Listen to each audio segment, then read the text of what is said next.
من اكتر الناس المؤثره في حياتي جدي الله يرحمه. جدي ده كان شخصيه خطيره، ولا بقى دارس برودكتيفيتي ولا دارس علم نفس ولا دارس كوتشنج ولا بتاع تريننج ولا بتاع. راجل كان محارب في الجيش، بيجري على اكل عيشه، فضل يجري ويحارب ويشتغل ويطحن نفسه. وجنب كل ده كان انا افتكر كويس قوي جدي لما خرج على المعاش قال لهم ارجوكم ما تسيبونيش، اشتغل معاكم اي حاجه، انا اشتغل لغايه اخر يوم في عمري. وبعدين خلاص هو فضل بعد المعاش وفضل بنفس الكوميتمنت سنس اللي كان نفس حس الالتزام بتاعه لما كان بيروح الجيش يصحى الفجر.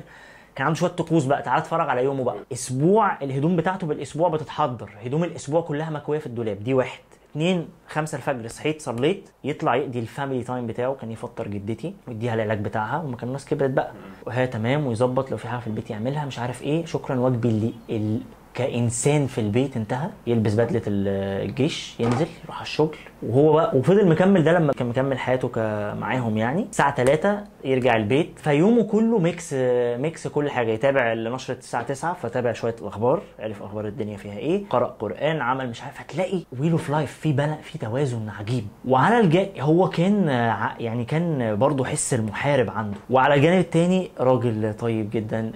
لما مات الناس اتخضت، يا عم ده لسه ما عندوش مشاكل مع حد. ودي حته بندرسها حتى في الايموشنال انتليجنس، الذكاء العاطفي، ان الناس كلها ايه المسعى عشان يقعد يتعلم عن الايموشنز والمشاعر ومش عارف ايه، انه يوصل لحته كده في الاخر اسمها empathetic relationships، انك بقيت في جراي اريا او حته وسطيه ما بينك وما بين الناس اللي حواليك كلها، فبقاش عندك مشاكل مع حد. فيقول لك ملخصها بقى، عاش ومات ما عندوش مشاكل مع حد.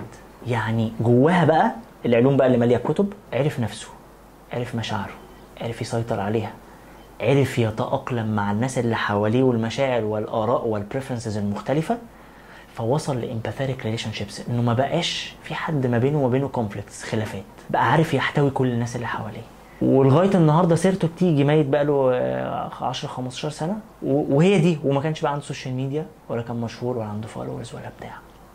في ناس عاشت وماتت ما تعرفتش، بس أثرها موجود في الدنيا لغاية دلوقتي، بيحكى ومش لازم يحكى. هو ساب اثر في حد، علم عيل حاجه، العيل ده طلع علمها لعياله، وعياله علم، شكرا، نتورك ماركتنج بقى، بس في حاجه طيبه، ولا تعرف ولا كان فارق معاه يتعرف. هيجي يوم القيامه يتخض بقى باللي طلع. فتركيزنا على ده وبرضو احنا قدم محتوى على السوشيال ميديا وروح وانطلق وبتاع، بس ركز انه هنا في حياه حقيقيه محتاجين نعيشها.